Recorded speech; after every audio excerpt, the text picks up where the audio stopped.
नमस्कार दोस्तों, पीसीएस पाठशाला में आप सभी का स्वागत है। जूनियर टीचर भर्ती जनरल का लगातार मॉक टेस्ट चल रहा है। परीक्षा तक हमारे सभी मॉक टेस्ट को फॉलो करिए और हमारे जो भी मॉक टेस्ट चल रहे हैं परीक्षा के लिहाज से अति महत्वपूर्ण हैं। तो जूनियर टीचर भर्ती में जनरल का यह पूरा का पूरा पोर्शन है और हर सीरीज में आपको कुल 25 प्रश्न मिलेंगे। इस तरह से परीक्षा होने तक 18 अप्रैल तक आपको जूनियर टीचर भर्ती जनरल की लगातार मॉक टेस्ट मिलती रहेगी और हर मॉक टेस्ट में 25 सीरीज होगा। आप जानते हैं कि जनरल हिस्ट्री में आपका 50 प्रश्न आपका जनरल हिस्ट्री आने वाला है, तो उसके लिए इसका टेस्ट सीरीज लगातार चल रहा है जो सबके लिए बहुत ही महत्वपूर्ण होगा। तो इसके पहले का वीडियो नहीं देखे हैं तो प्लेलिस्ट में जाइएगा। जूनियर टीचर भर्ती जनरल हिस्ट्री के नाम से प्लेलिस्ट बनी हुई है और यह 5वीं सीरीज है दोस्तों, 5वीं टेस्ट सीरीज है। तो इसे फॉलो करिए, परीक्षा होने तक फॉलो करिएगा और इस वीडियो को लाइक और इसे शेयर जरूर करिएगा। साथ ही साथ बताना चाहेंगे, अगर आपको जूनियर टीचर भर्ती जनरल हिस्ट्री का 7500 प्रश्नों की सारगर्भित रामबाण टेस्ट सीरीज का पीडीएफ चाहिए दोस्तों। 1000-2000 प्रश्न नहीं है, 7500 प्रश्नों की सारगर्भित रामबाण टेस्ट सीरीज का पीडीएफ चाहिए आपको, जो 1050 पेज में होगा।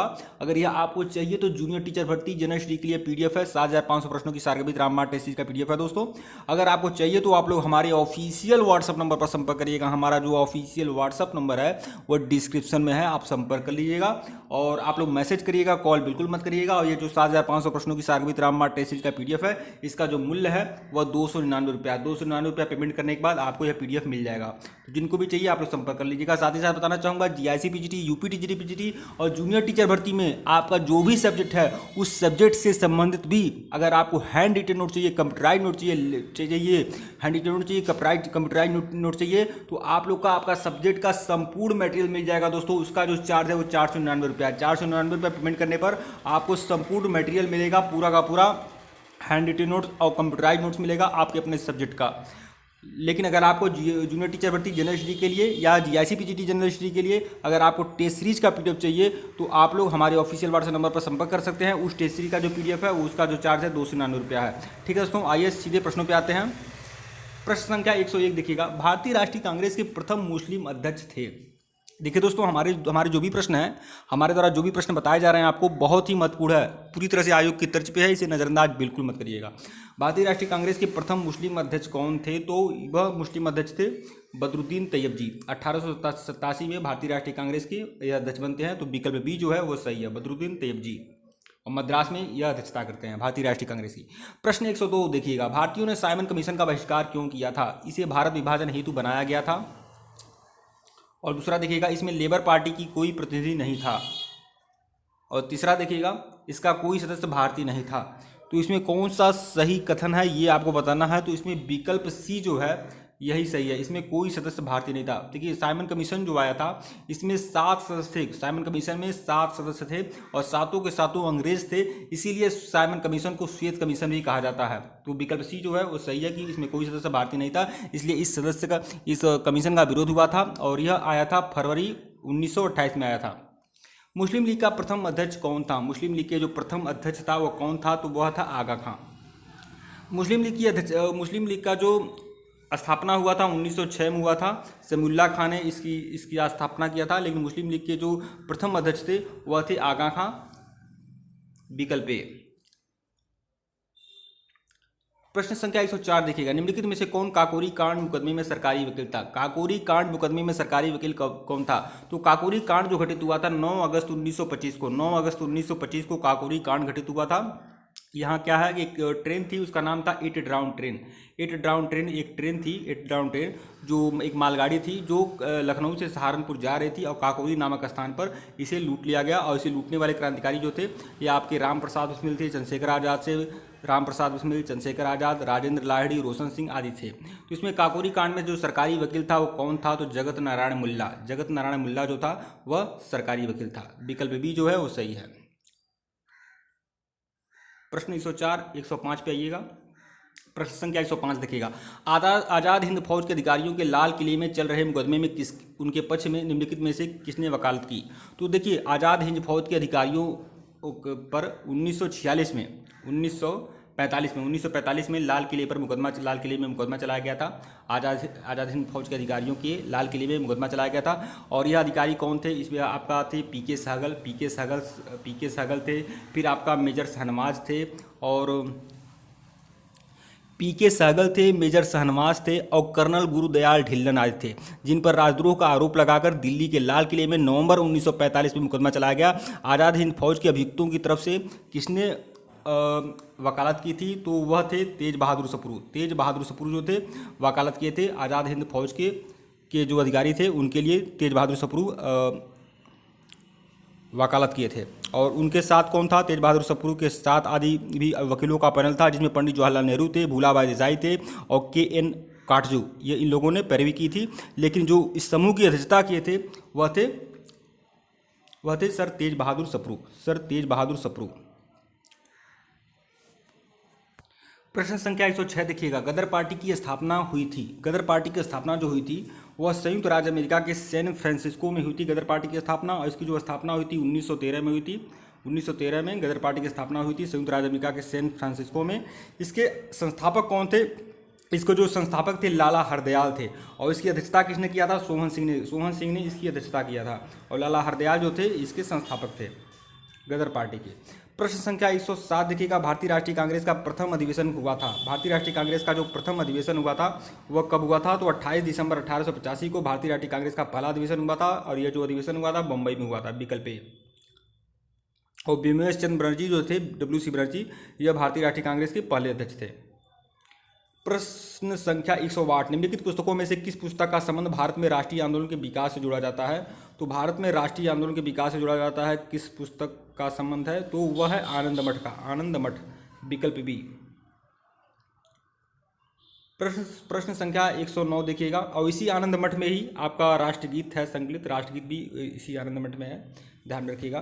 प्रश्न संख्या 109, विवेकानंद ने शिकागो में आयोजित पार्लियामेंट ऑफ वर्ल्ड रिलीजन्स में भाग लिया था। तो 1893 में भाग लिया था, 1893 में। तो विकल्प सी जो है वो सही है।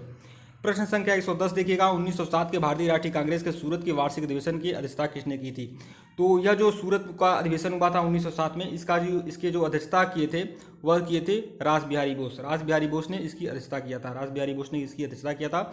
यह जो अधिवेशन हुआ था सूरत में हुआ था, लेकिन यह जो अधिवेशन था यह आपका नागपुर में होना था। सबसे पहले यह नागपुर में होना था, लेकिन नागपुर में बात बन नहीं पाई, इसलिए 1907 में सूरत में भारतीय राष्ट्रीय कांग्रेस की अध्यक्षता होती है।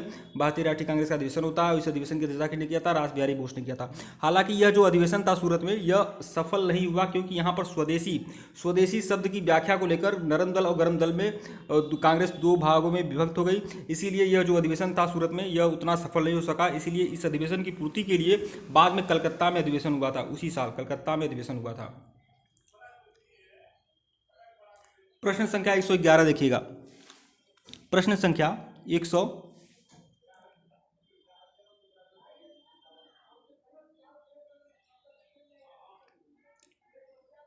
ठीक है, सॉरी दोस्तों, यह कलकत्ता में नहीं हुआ था, मद्रास में अधिवेशन हुआ था। मद्रास में, ध्यान में रखिएगा, कभी कभी गड़बड़ हो जाता है, बता दे रहा हूँ। मद्रास में अधिवेशन हुआ था, मुझे लग रहा था ऐसा।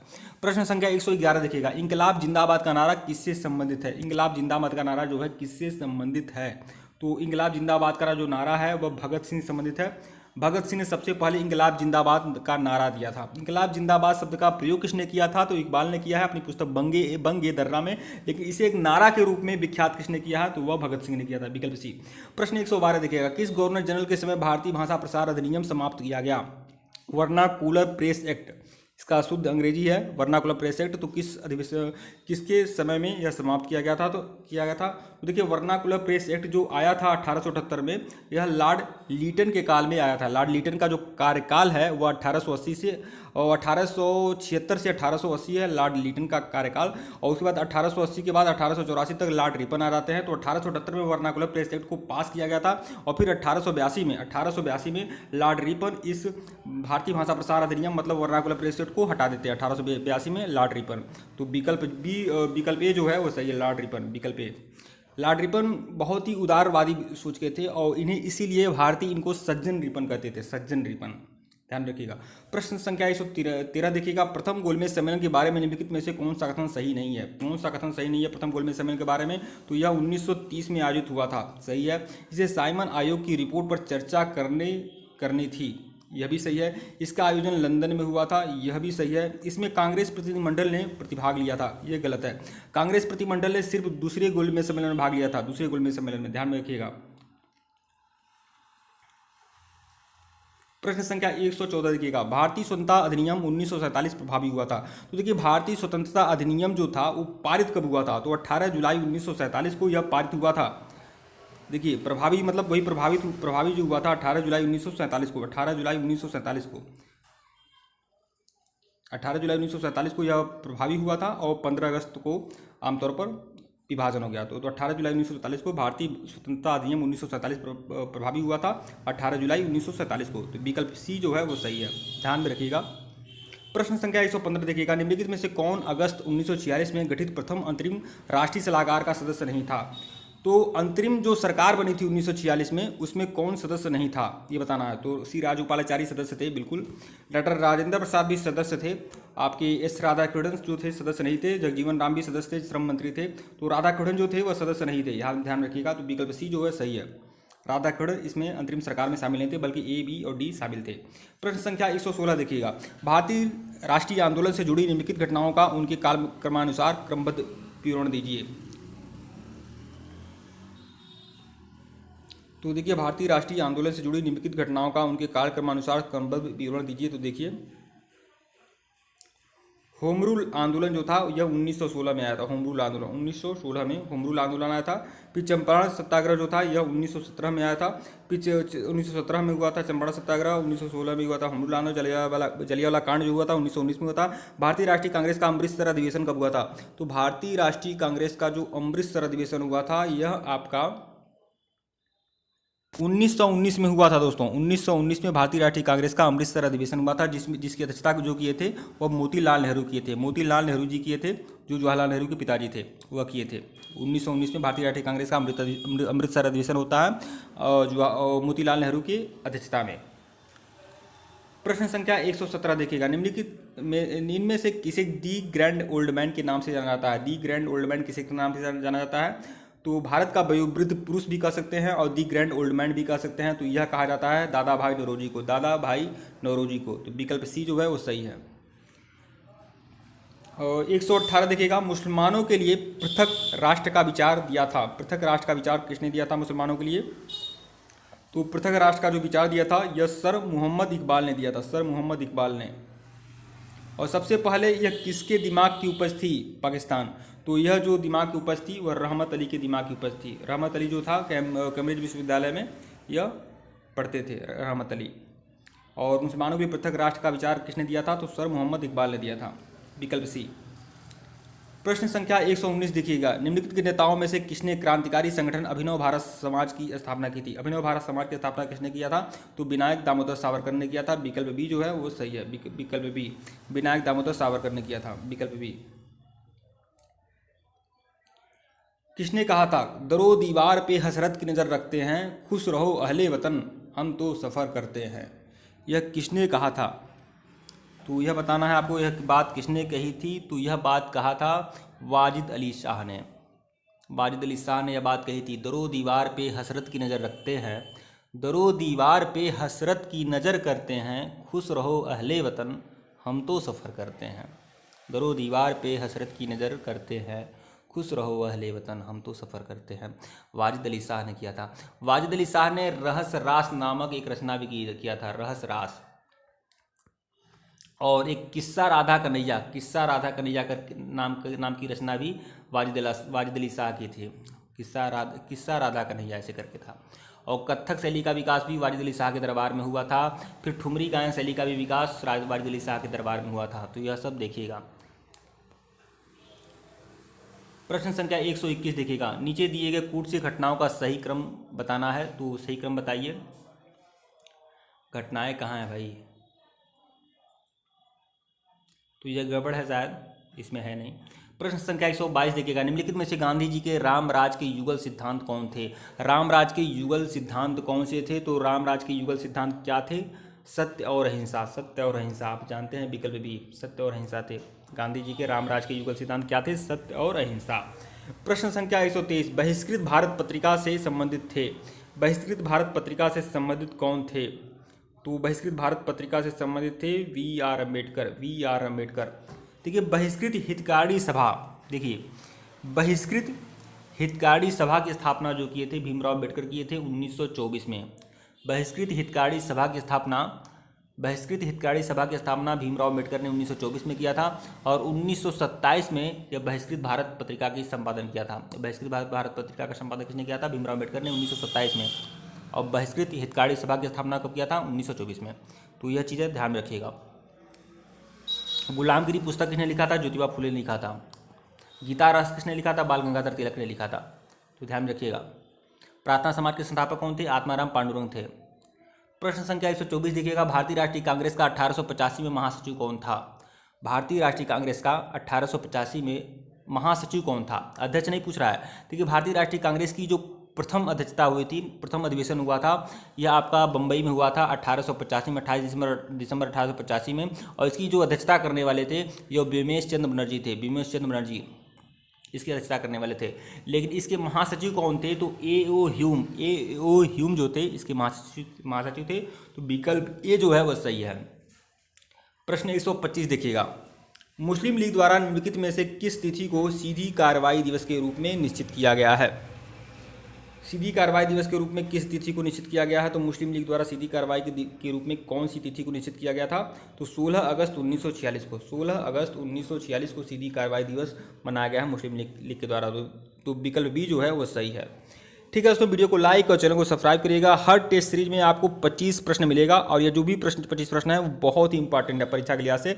तो परीक्षा होने तक इसे फॉलो करते रहिएगा और बिल्कुल फॉलो करिएगा। और जिनको भी 7500 प्रश्नों की सार्वभौमिक रामबाण टेस्ट सीरीज का पीडीएफ चाहिए वो हमारे ऑफिशियल व्हाट्सएप नंबर पर संपर्क कर सकते हैं। ऑफिशियल व्हाट्सएप नंबर जो है डिस्क्रिप्शन में दर्ज है, आप लोग बिल्कुल संपर्क कर लीजिएगा। और इसका जो मूल्य है 299 रुपया है। 1000, 2000, 2500, 3000 प्रश्न नहीं है, 7500 प्रश्नों की सार्वभौमिक रामबाण टेस्ट सीरीज का पीडीएफ है दोस्तों। जीआईसी पीजीटी जनरल हिस्ट्री के लिए भी इंपॉर्टेंट है, साथ ही साथ जूनियर टीचर भर्ती जनरल हिस्ट्री के लिए भी इंपॉर्टेंट है। साथ ही साथ अगर आप अपने सब्जेक्ट का हैंड नोट चाहते हैं, गपराइट नोट चाहते हैं तो उसके लिए भी आप संपर्क कर सकते हैं। उसका जो मूल्य है 499 रुपया है। और हमारे द्वारा जो भी मटेरियल दिए जाएंगे दोस्तों बहुत ही महत्वपूर्ण होगा दोस्तों, बहुत ही महत्वपूर्ण होगा आप सभी के लोगों के लिए। ठीक है दोस्तों, धन्यवाद आप लोग को। और ऑफिशियल व्हाट्सएप नंबर डिस्क्रिप्शन में दिया गया है, आप संपर्क जरूर कर सकते हैं। मैसेज करिएगा, कॉल बिल्कुल मत करिएगा। धन्यवाद आप लोग को।